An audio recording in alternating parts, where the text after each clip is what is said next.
महाबळेश्वर विटा राज्य महामार्गावर असणाऱ्या पुसचावळीजवळ वडीगावच्या हद्दीत दुपारी अचानक मर्सिडीज बेंच या चारचाकी वाहनाने अचानक पेट घेतला।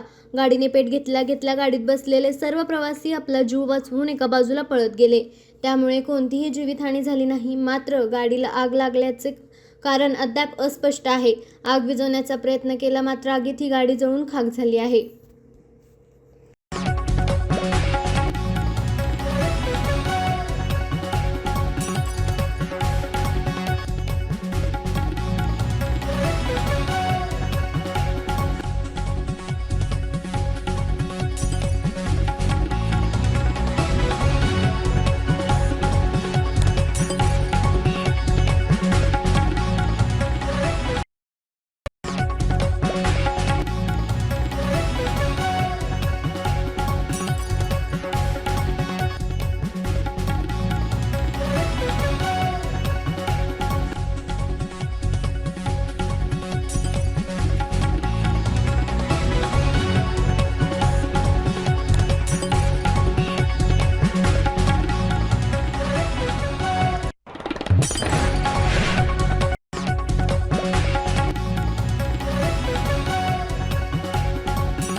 आपल्या तालुक्यातील जिल्ह्यातील बातम्या सर्वप्रथम पाहण्यासाठी आजच सातारा न्यूजला YouTube चॅनलवर सबस्क्राइब करा, लाईक करा, शेअर करा आणि बेल आयकॉन प्रेस करायला विसरू नका।